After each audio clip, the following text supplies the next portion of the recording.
Makikilala natin ang 26 na taong gulang na young farmer. Agribusiness graduate sa CLSU. May trabaho sa Syngenta, isa sa pinakamalaking kumpanya sa Pilipinas. Sa papel, okay na ang buhay niya. Pero may isang tanong na lagi niyang iniisip. Bakit tayo ang umaalis? Bakit kami ang kailangang pumunta sa ibang bansa para magtrabaho? Habang ang mga dayuhan ay dumarating dito at sila ang nakakakita ng oportunidad ng ating lupa. Yun nga po, sabi ko nga, dati after ko graduate, gusto ko talagang mag-abroad. Pero nakitaan ko nga po na yung mga investor pumupunta sa Pilipinas para magpayaman, pero tayong mga Pilipino, lumalabas tayo ng sarili nating bansa para maging alipin nila. And then nakitaan ko nga po dito na sila yumayaman dito, bakit tayo mismo or ako mismo, bakit hindi ko kaya-kaya? Kasi naisip ko nun, sa isa, pwedeng rumami. Lahat ng malaki nag-umpisa sa maliit. Kaya, yun nga, nung una, sa isa pa lang, medyo parang kailan kaya pa ako yayaman pag iisa lang. Kaya lahat ng savings po namin na pinapaikot po from work and then from the crops po na naibibenta po namin na from rice and corn, pinupunta po lahat namin dito sa backyard farming po. Kaya doon po kami nag-start na nagparami po. Ang kwento niya ay nagsimula sa kanyang ama, isang magsasaka. Lumalaban araw-araw para sa pagkain, para sa pagpapaaral ng mga anak. Nakita niya kung paano mag-struggle ang buhay kapag farmer ka. Pero sa lahat ng hirap, naging scholar siya, nakapagtapos, at una sa pamilya na may college degree. At pagkatapos, hindi niya inisip ang sarili lang. Sa tulong ng kanyang ina, sila ay nag-ipon para matulungan ang kanyang kapatid na makapagtapos din. Ngayon, graduate na rin ang kanyang kapatid. At ika niya, ang kanyang lakas ay hindi galing sa trabaho, kundi galing sa pamilya. Talagang nagpapalakas sa akin para magpatuloy dito kasi yung family ko. Number 1 talaga yung family ko. Kasi wala naman stable na work yung mother at father ko kasi sa matanda na rin po sila. Sa aming magkakapatid, ako yung pinakauna-unang nakatungtong sa kolehiyo. Kaya sabi ko, gusto kong hatakin yung kapatid ko na at least makapagtapos din makapagtapos sa kolehiyo. Kaya awa ng Diyos na kapag after ko pang graduate, wala pang 1 month, may na-hired na po ako sa Syngenta as field technician. Kaya karadkad ni mother ko, di kabsat nga makapalpas. Kaya nga, nung nag-OGT siya, sir, actually, di OGT na, wala kay Ijay. Sabi ko na, sige, pagbibigyan ko yung kapatid ko, sir, kasi hindi ko naman na-experience so nung ako. Kaya kahit mahal, sir, talagang finance ko yon, ipinag-ipunan namin ng mother ko. And then, ngayon po, sa awa ng Diyos, nakapagtapos na rin siya, pero wala pa siyang work. Nag-a-apply pa lang. Sa halos 4 na taong ko ng pagbisita sa mga farms, may isang bagay na nakikita ko palagi. Kapag may pamilya na willing mag-sacrifice para sa isa't isa, ang farm ay umuusad talaga. At dito, nakikita ko rin iyon. Yan. So, isa sa mga ina-admire ko dito is yung kanilang continuous rolling ng investment. Nakikita nila yung potential ng simpleng pag-uumpisa, but also yung unti-unting pagpapalawag or pag-i-improve. So, pag kumikita sila, nag-i-invest na agad sila sa mga makinarya. Meron na sila sariling pelletizer. Meron din silang maliit incubator. May mas malaki daw dahil maliit pa yung production nila ng itlog. Pinahiram muna nila sa kanilang kaibigan yung kanilang malaking incubator.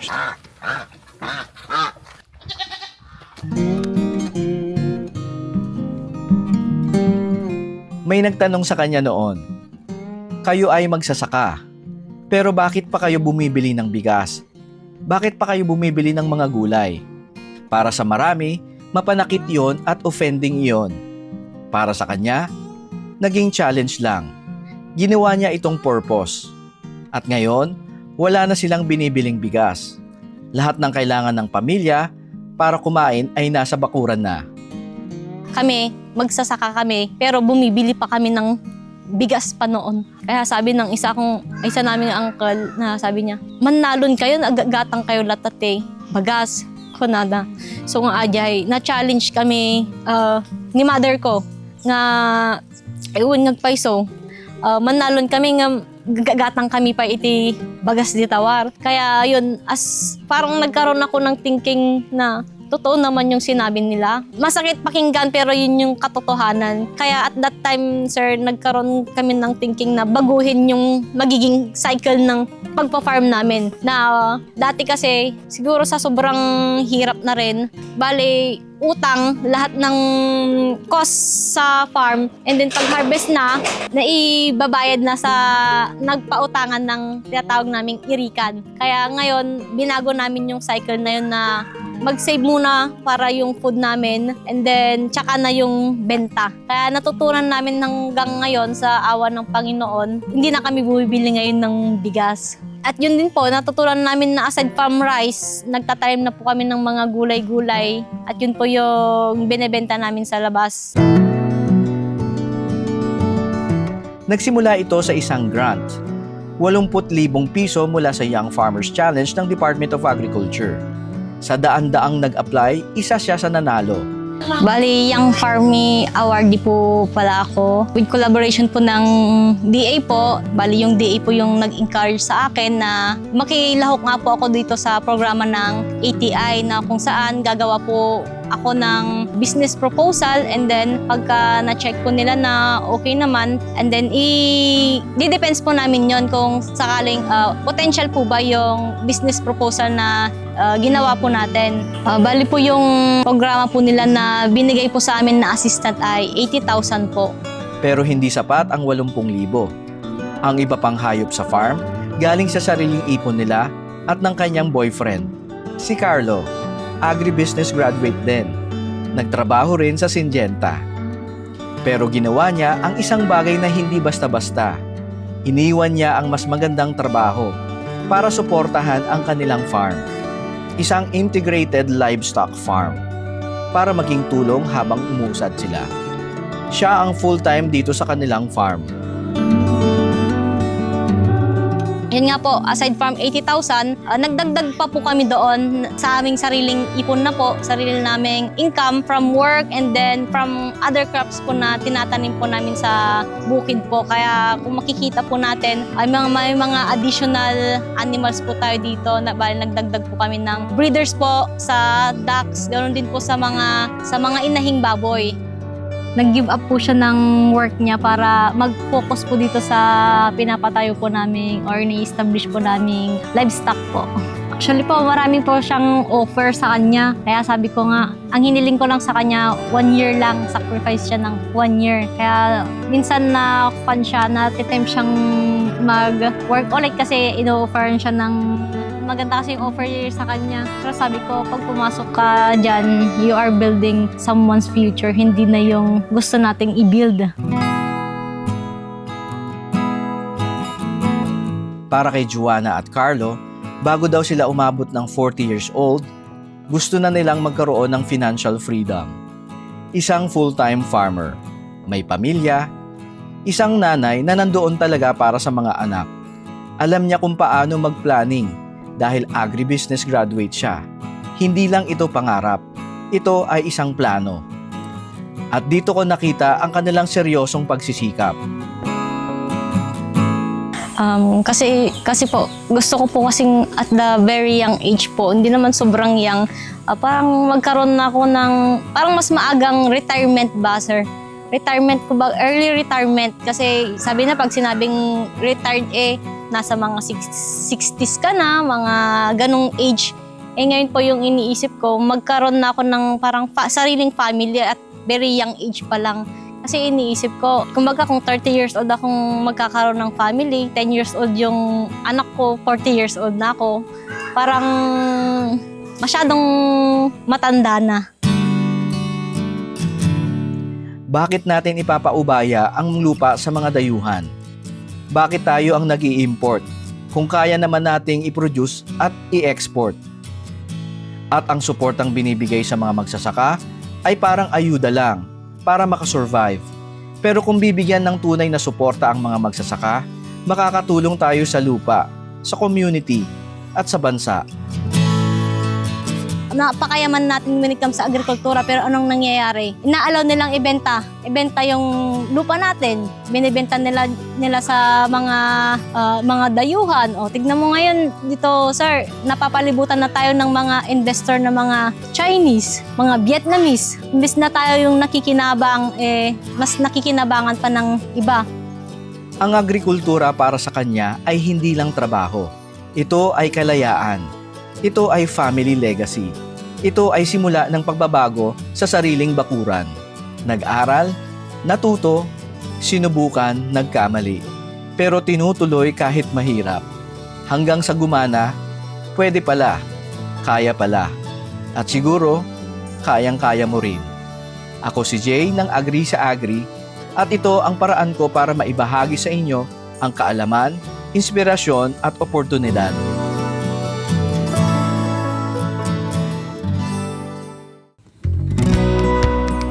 Ayan, so pakilala muna natin si Ma'am Joanna po. at si Sir. And John Carlo po. Ayan, so sila po ang mga Young Farmers Awardee na nagtutulungan ngayon para mapagrow ang kanilang integrated farm, livestock, ano? Opo. Livestock integrated farm na meron na rin kasamang crops at dito po natin matututunan at may inspire kayong lahat na ang ating mga young farmers ngayon sa Pilipinas ay dumadami na. Magkakaroon tayo ng projection, 10 years from now magbabago na ang ating bansa dahil mga agricultural major po yung ating mga pumapasok sa industry at syempre pagkabataan may innovation, may bagong pamamaraan, pagsasamahin ang tradisyon at makabagong pamamaraan, uunlad po ang ating mga produktong Pilipino, uunlad din po ang agrikultura sa Pilipinas. Hello po. Ako nga po pala si Joanna Dilmas Opilas. I'm 26 years old na po ako. At graduate po ako sa Central Luzon State University. At ang aking course po na kinuha ay agribusiness po. At ngayon po, nandito po tayo ngayon sa Kaoringan Season, Pangasinan. Welcome ko po kayo dito sa Mokang Integrated Farm. Yun nga po, isa po tayo sa nakuha. Nakita siguro nila na possible nga po na potential po talaga yung business proposal po na nagawa. Bali po yung pinupose ko na po ngayon is yung sa nag-purchase po kami ng gagawing inahing baboy and then yung sa mga breeders po namin ng mga duck po. Then aside from that po, nag-start din po kaming mag-umpisa na mag-purchase din po ng mga alagang kambing. Kung makikita po natin dyan, bali nagko-crossbreed po kami ng yung F1 to native kasi napag-alaman po namin na mas matibay nga po yung na-crossbreed na ganun compare sa talagang pure-blooded na mga boer. Bali sa 80,000 pong yon, makikita po natin na nakapag-build po tayo ng housing po ng mga alaga po natin. And then ganoon din po sa housing ng Muscovy duck po natin. And then aside from housing po, nakabili po tayo ng isang inahin. And then nakapagdagdag na rin po tayo ng bali 3 inahin. Ngayon po, through expansion po nga po, nagkokan din po kami, nag-i-experiment din po kami kung saan pa kami mas mag-i-improve po. Kaya nung nanganak po yung isa po naming inahin, nag-try po kami sa magpalaki po ng fattening po. Pero ang pinaka-main goal po gawin po namin is yung breeding. Kasi nakitaan po namin yung naging mga weaknesses namin, yung threats, and then yung ano yung mas magandang opportunity since hindi pa kami totally na establish. Ganon din po sa ducklings po namin. Aside sa 5 breeders po na nabili po namin from the grant po, bale yung breeders po natin ngayon nadagdagan na po ng asa 13 na po tayo. And then yung ducklings naman po, nakapag-produce naman tayo from 5 na grant. Bale nasa 69 na po yung mga pasisiw po namin. Ngayon po, bale nagpa-plan pa po kami ng mas marami pa pong breeders po para mas marami po kaming ma-produce na ducklings, and then later on pwede po kaming magbenta ng yung fattening po na ducks and then yung mismong ducklings na po. Hello po. Ipapakilala ko pala yung partner ko sa business at magiging partner ko na rin siguro, sigurado sa buhay. Si Giancarlo Sibayan. Bale, nag-meet po kami sa CLSU. Senior ko siya, ako naman junior. Sabi ko nga, tirador ko ng junior. Pero we're the same age naman po. Mas pangani lang po ako ng 13 days. So, yun nga po, sir. Sabi niya, kayang-kaya naman natin, pagtulungan lang natin. So, yun nga, yung pangarap din namin dalawa, sir, na magkaroon talaga ng sariling farm na, yun. Isa pa, sir, pangarap din naman talaga namin na yung sarili namin na parang kami yung maging boss na ganun sa dayang age na ganito. May yung oras natin sa isa't isa, ganun. May focus lang sa dito tayo sa farm, sabay-sabay lang sa magkasama sa pagpapalaki ng hayop hanggang sa, yun nga, ang target na maging financially stable din sa. So, yun po. Kaya, give up din yung sa trabaho. So, ang hiniling niya lang po sa akin is 1 year po na magiging tambay or yung unemployed. Pero, yun po, sir. Kung sakali man na hindi naman po kami papayag na yung isang taon na yun is isang taon lang. Kung halimbawa, yung malit naman po na yun is kakailanganin ng mas mahaba pa para mas mag-success pa yun. Gagawin po natin yun. Para po sa magpo-full time na po sa binibuild po na yun itong backyard farm po. Pagka nagdo-double na po yung kung sakali, kasi ngayon po wala pa siyang stable na talagang pasok. Kasi pag merong pumapasok man na income, kinukan namin agad. In-expand po namin. Kaya ngayon po wala pa po kasi siyang stable. Kaya siguro pagka nadoble na po, yun, pwede na siguro. Bali po dito, may tinatawag po kasi tayong mistiso po na baboy. Bali yun po ang inalagaan namin ngayon. Yung mistiso po is, yun po crossbreed po siya ng native na baboy. Then, artificial insemination na lang po yung mga lahi po ng mga landrace, duro, ganun po. So yun, pwede rin naman po siyang gawing, ang bibenta po namin is mga piglets po, mga affordable piglets na pwedeng palakin, pang lechon, ganun. Tapos may yung mga pato naman po natin, kung yun nga po sabi po ng partner ko, pag naparami natin, pwede po tayong magbenta as yung fattening po na pato and mga ducklings po. Yung pato po natin dito is yung mga nag-umpisa po lang tayo sa mga island-born po na Muscovy duck, yung mga typical na nakikita lang po natin dito sa backyard sa Pilipinas po. Wala pa po sa ngayon yung nababanggit po sa Facebook, sa social medias na yung mga Indo-breeds, wala pa po tayong ganun ngayon dito. Then, So, kung papalarin po, kung mapalago po natin, pwede po tayong mag-cross ng ganun para mas mabilis pong lumaki yung mga pato po natin. dagdag ko na lang po, bale nagpa-plan din po kaming mag-enter din po sa susubukan sa mga purebred po na kan, aside from mestizo po. Mag-open po kami or magdadagdag po kami ng, ano tawag din? Hyper, kung O sa yung tawagin po yung hyper po or yung large white to durox, yung ganun pong inahin. Kasi meron na po kasi kaming mestizo, kaya parang gusto namin din i-elevate. Kasi mas mahal po kasi yung piglets po nung hyper compare po sa mestizo. Kaya yun po. Bale, kaya po kami nagparami po dahil nakikitaan po namin talaga siya ng potential na yun po nga po yung magiging way para makapag-resign na rin po sa work. Bali po, may sinasaka po kami na 4,000 square meter. Yun nga po yung sa rice and corn po na aming pinoproduce po. And then, bali sa residential area naman, kasama na rin po dito yung mga livestock po natin ay bali nasa 1,500 square meter po siya. Yun nga po, sa pag-aalaga po, kasama po yung family ko po and then yung partner ko po sa pagmamanage po kasi kung isa ko lang, hindi ko kaya. Aside po sa pag-work ko po sa seed production po, nakapag-work na rin po ako sa LSA po, sa farm lots po kay Ma'am Leia. Nagkaroon po kami ng opportunity na maging trainer po, magturo po sa mga farmers natin. Ituro po yung sa pest and nutrient management. Yun po. Doon po, bale through experience, nahuhubog po kami doon. And then sa immersion na rin po sa work. And then sa mga OJT, kasi nga po sa farm lots po, makikita rin po natin yun sa farm po nila. Talagang napaka-organized po. Kumbaga nagkakaroon po ng idea kung paano po, parang kung mag-put up ng isang magandang integrated. Aside from animals, meron po kaming crops. Kumbaga yung crops po namin yun na staggered planting, yun po yung pinaka main source po namin ng pagkain, and then pagbenta-benta ng paunti-unti, yun po.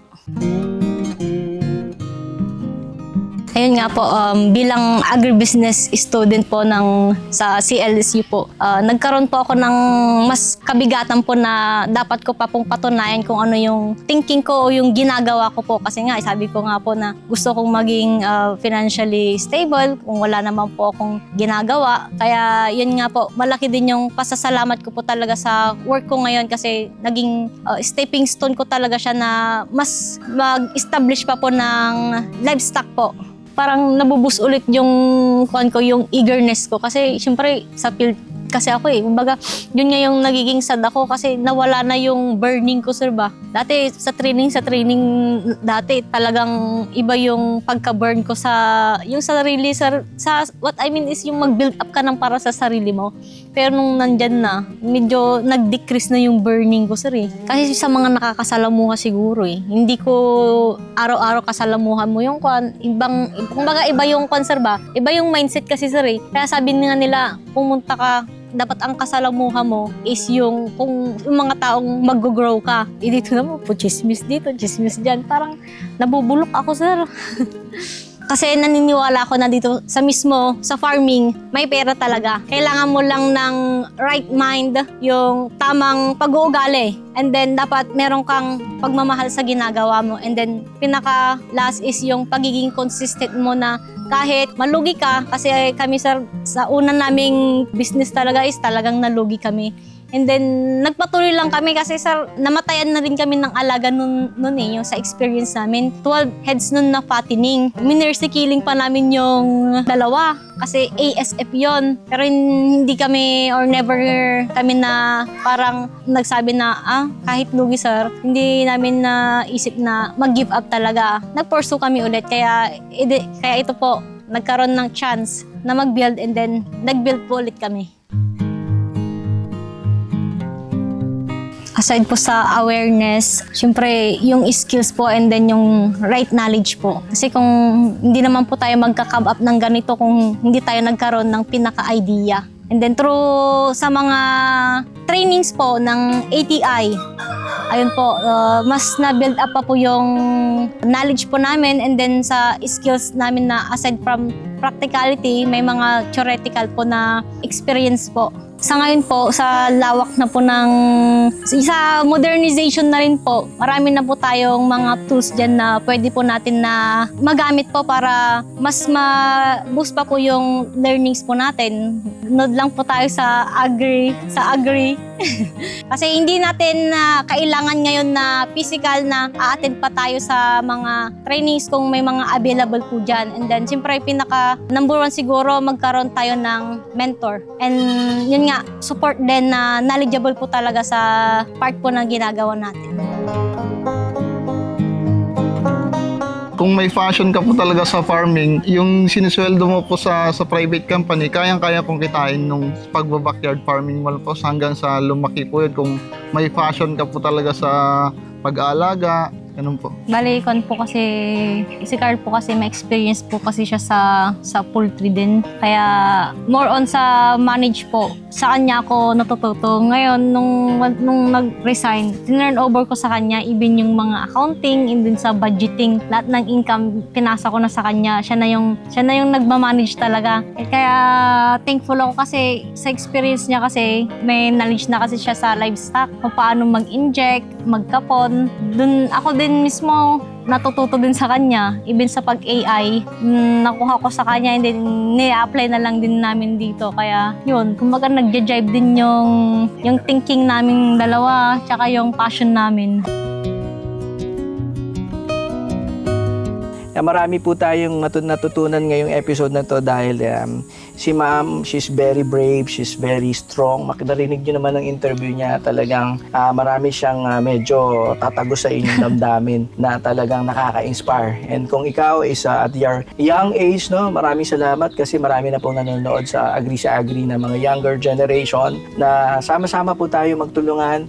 Lagi ko pong sinasabi, Pilipino tayong lahat, magkakaibang bayan man, iba man ang ating wika, iba man ang ating kulay, iisa lang po tayo na Pilipino. So wag po tayong maglabanan sa market, wag po tayong matakot na pag nag-share kayo ng knowledge, baka mawalan kayong ng market or magkaroon pa kayo ng kompetensya. Actually, ang lahat po ng sector ng agriculture, even fisheries dito sa atin sa Pilipinas is only emerging. Emerging sa ulang, emerging sa crayfish, even sa Muscovy. Ang dami pong puro emerging. Ang tagal na po ng agriculture sa Pilipinas. Di ba nakaka-shock, nakakapagtaka dahil everything is emerging in the Philippines. It's a good thing in a way kasi it's an opportunity for the young generation to take over and also dominate yung bagong industriya through innovation. No?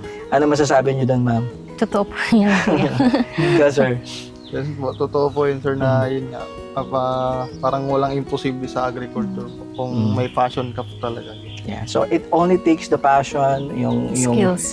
masaya ka. And so of Opo. course, we pray to God, no, na He will always give the provisions. Yan po yung importante. Isa po sa mga masishare ko rin sa ating mga viewers na when you are close to nature, you are close to God. Kasi indirectly, you are commanding the animals na, oy, magparami kayo, di ba? Totoo po. You are commanding yung mga isda, oy, huwag kayong mamamatay, magparami din kayo para marami akong benta. And yung halaman, yung para kayong siraulo tuwing umaga, Amen. oh, ano naman, yung lumago ka naman. Without knowing, we are commanding, that's dominion. We're not going biblical, but it's the truth. Yun po, no? I believe that na pagka malapit ka sa kalikasan, kahit hindi ka siguro believer, you will realize that there is something stronger force that created all these living things around us. Sa mga young generation or sa future young farmers po, wag po nating isipin na ang agrikultura ay tanim-tanim lang. Sana magkaroon tayo na insight na sa agrikultura may pera. At sa agrikultura, dito tayo magkakaroon ng financially freedom. Kasi yun nga po, yung tulad ng sabi niyo, sir, ibang thinking ng mga kabataan ngayon is nasa modernization na sila. Gusto na nila yung mabilisan. Kaya yan yung iba, nag-abroad. Yung pinakakulang talaga sa ating bansa is yung talagang pinakasuporta talaga from national government. Kasi bakit pa kailangan natin mag-import kung kailan naman natin i-produce? Nagawa naman na natin noon, bakit hindi natin mas pasabungin pa dito sa mismong bansa natin, sa mismong lupa natin? Sa mga kapwa ko farmers, siguro it's time na siguro para tayo na ang bumago. Magkaroon tayo ng revolution, kumbaga, ng pagbabago sa agrikultura. Kasi sa laylayan ng agrikultura, nakikita natin na talagang nasa below the ground tayo. Sa nangyayari ngayon, aware naman tayo na bagsak na yung presyo ng mga crops natin, nagmahal na yung mga farm cost natin, saan na lang tayo pupulutin? Siguro, it's time siguro na magkaroon tayo ng mas malawak na knowledge kung paano pa natin mas paibungin yung mas palawakin pa yung knowledge natin na tayong mga kapwa magsasaka, magkaroon tayo ng sama-sama tayong uunlad. Yung background ko po is graduate din po ako sa SLSU bilang agriculture po. Major in crop science po. Then yun po, naging pagka-graduate po, nakapasok sa private company, sa Syngenta rin, naging trial assistant po yun. So yung experience ko po is more on rice and corn naman po. Then yung mga father and mother ko rin po is isa rin pong mga farmer din po sila. So farming, nakalakihan ko na rin po talaga yung farming.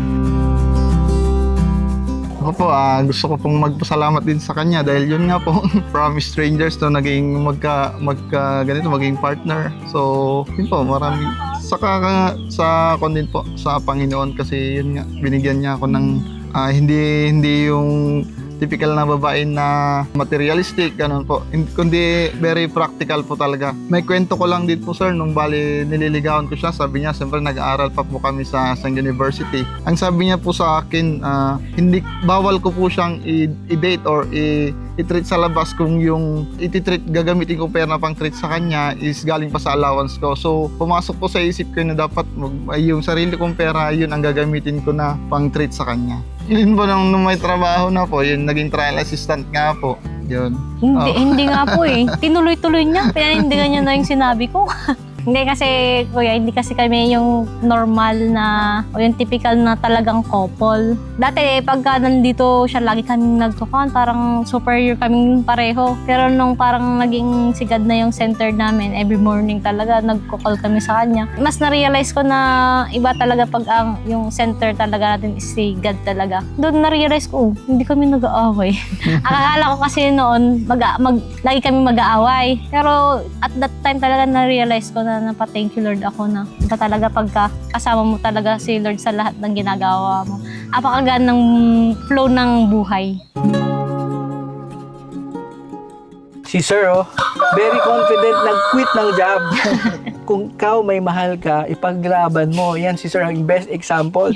Pinaglaban ng pagmamahal at hindi lang sa kanyang mahal, kung hindi yung opportunity na magkaroon ng sariling business and build their own legacy. Yan nga sabi ni Ma'am, di ba? Kailangan, bata pa lang, mag-umpisa na.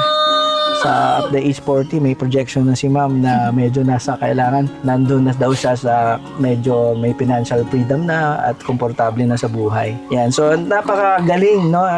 Inspiring para sa atin dahil at their young age, nagkakaroon na po sila ng financial planning without knowing. Yung kanilang background lang is to pursue a business but they don't know na kasama na rin yung financial savings and all together. Naging holistic na because of one goal na magkaroon ng mas maluwag na pamumuhay at the age of 40 years old.